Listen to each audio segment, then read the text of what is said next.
वक्त आने दे बता देंगे तुझे ए आसमां, हम अभी से क्या बताएं क्या हमारे दिल में है। लेकिन हम ये भी कहना चाहेंगे कि इस जुल्म ज्यादती की दौर में जो आधुनिक समाज हिंसक होता जा रहा है, ऐसे में सामंती ताकतें बढ़ती जा रही हैं, सांप्रदायिकता चरम पर है। और इसे रोकेगा कौन?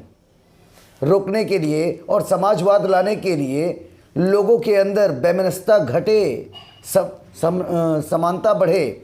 आज ऊंच नीच का भेदभाव कैसे मिटेगा? हमारे देश को आज़ाद हुए 72 वर्ष हो गए। बड़ी सोच में पड़ जाता हूं दोस्तों कि 72 वर्ष की इस मिली आज़ादी का क्या, जब 72वीं वर्षगांठ जब हमारा देश मनाता है तो हमारे देश में क्या मिलता है? हिंदू मुसलमान, लव जिहाद, ऊंच नीच, जाति पात, धर्म पंथ, मतभेद, भेदभाव, तमाम प्रकार की बातें आती है। लेकिन समरसता की बात जो करता है उस पर कीचड़ उछालने के लिए कुछ ऐसे लोग हैं, ऐसी ताकतें हैं जिनका नाम मैं नहीं लूँगा, लेकिन उनको आप भली भांति समझ रहे होंगे। ऐसे में आज सवाल बनता है कि स्वाभिमानी कौम से आने वाले बृजलाल सोनकर पूर्व विधायक हमारे साथ मौजूद हैं। मेहनगर के ये पूर्व विधायक 2012 में इन्होंने जीत दर्ज की थी। 2017 में किन्हीं कारणों बस कह सकता हूं, इसको अन्यथा में मत लीजिएगा, अब वो तो यही जाने कि इनका टिकट क्यों काटा गया था। लेकिन 22 में फिर से ताल ठोक कर ये मैदान में तैयार हैं, उस अखाड़े में तैयार हैं और नूरा कुश्ती करने के लिए बेताब हैं, किसी भी दल से, किसी भी ताकत से। सर, आपका बहुत बहुत स्वागत है हमारे न्यूज़ चैनल में। सर, पहले तो मैं ये जानना चाहूँगा कि आप आज के आधुनिक समाजवाद पर क्या कहते हैं? बहुत बहुत धन्यवाद आपको। प्रश्न बहुत ही उचित है। आधुनिक समाजवाद की जहाँ बात कर रहे हैं जी, सच्चे मायने में ये हम लोगों का सपना है। अभी आज सच्चा समाजवाद देश में आया नहीं। हम समता, बंधुत्व और न्याय की बात करते हैं। धन, धरती और सम्मान में हमारी हिस्सेदारी हो। मैं साफ शब्दों में बता दूं, मैं बड़े शौक़ से, अभी मेरे घर में रखी हुई है कुरान, बड़े अदब से मैं पढ़ता हूँ। 2 बार पढ़ चुका हूँ, फिर शुरू किया हूँ। और जब जब पढ़ता हूँ तो मुझे एक नई चीज़ मिलती है कुरान में।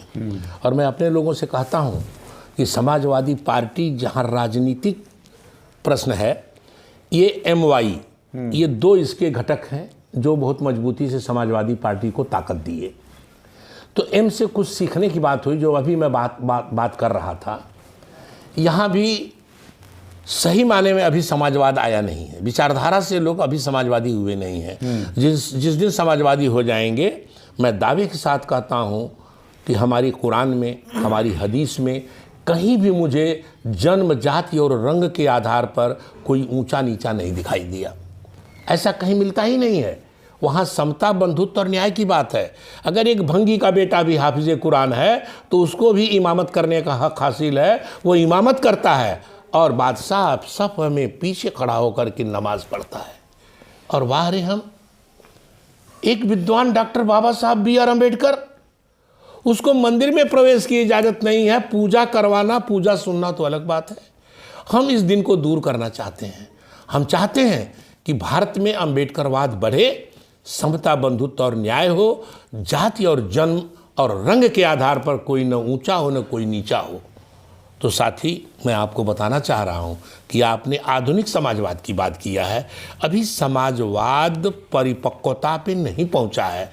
जिस दिन समाजवाद परिपक्व हो जाएगा, आज लक्षण दिखाई दे रहा है, सारे के सारे बैकवर्ड एक हो रहे हैं। इस सामंतवाद के विरुद्ध, इस मनुवाद के विरुद्ध एकत्र हो रहे हैं।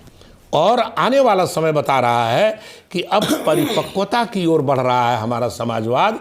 और जिस दिन समाजवाद परिपक्व हो जाएगा, हम लोगों को जैसे समाजसेवी, हम अपने आप को धन्य मानेंगे कि उसमें थोड़ा योगदान हमारे लोगों का भी होगा कि हम समाज को समता, बंधुत्व और न्याय के रास्ते पर ले जाएं।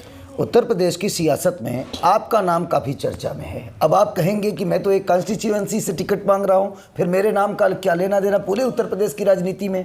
तो मैं बता देता हूँ कि एक भजन आया था कि है बाके बिहारी लाल, नंदलाल और ब्रिजलाल, वो वही नाम है। अब की बारी बाके बिहारी की तैयारी है, इस बात से इनकार मत करिएगा, क्योंकि राम के नाम पर 2017 लड़ लिया गया, 14 जीत लिया गया। लेकिन अब जब मौका आया है तो मथुरा में कुछ करने की बारी है, और आपका ही नाम जिक्र में है, ब्रिजलाल, बाके बिहारी, नंदलाल। क्या कहना होगा ऐसी बातों पर? देखिए, बहुत ऊंचे लोगों के नाम के साथ मेरा नाम जोड़ा आपने, मैं उनके चरणों की धूल हूँ। और जहाँ तक प्रश्न है इस बात का, देखिए, धर्म का द्वेष फैला करके इस देश में जो कार्य भाजपा ने किया है अति निंदनीय है। मैं बता रहा हूँ कि देश संविधान से चलेगा, जातिवाद से नहीं चलेगा।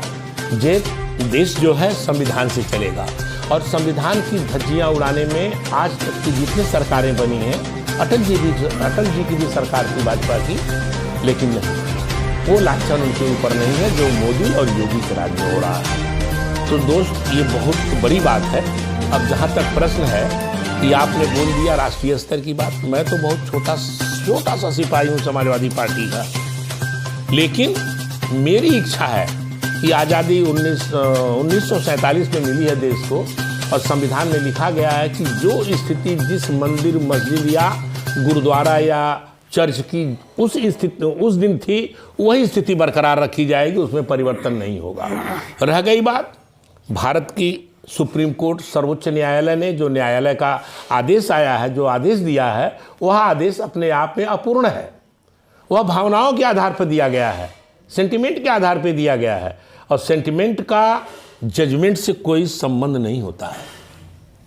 तो मैं समझता हूं कि अभी राम मंदिर जो बन रहा है, अगर यहां तक रोक लें तो देश में शांति होगी। मैं नहीं चाहता कि एक बार देश में हमारे धर्म का ये युद्ध हो, और सबसे खतरनाक युद्ध होगा अगर धर्म का युद्ध हो गया। अंतर्कलह जितनी बढ़ती जा रही है, जितनी अंतर्कलह इस शासनकाल में बढ़ी है, आपने अभी भी कहा है, मैं सम्मान करता हूं आपकी बात का, कि आज हिंदू मुसलमान, हिंदुस्तान पाकिस्तान, कब्रिस्तान और श्मशान, ये राजनीति है, ये ओछी राजनीति है। इसकी मैं निंदा करता हूं। और एक बात और बताऊंगा मित्र, बड़ी साफ बात, कि 15 अगस्त 1947 को भारत आज़ाद हुआ, ये गलत है।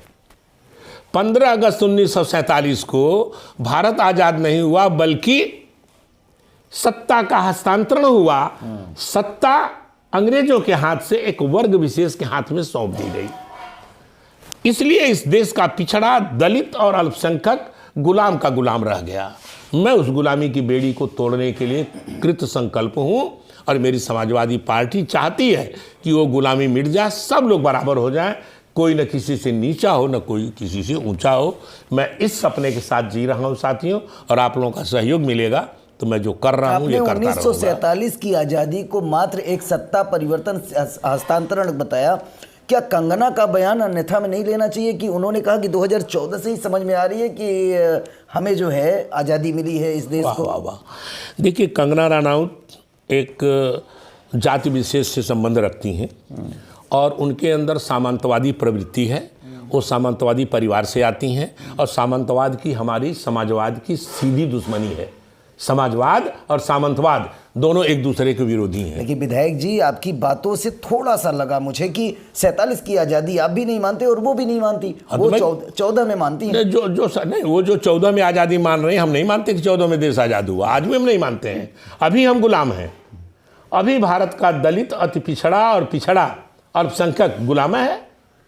जो हम दिन झेल रहे हैं, ये दिन हमारी औलादों को न देखना पड़े, इसके लिए हम संघर्ष कर रहे हैं कि वो दिन आए कि हम सब बराबर हो जाएं, ये द्वेष मिट जाए, जाति का, धर्म का, रंग का, ये सारा भेद मिटकर हम एक हो जाएं।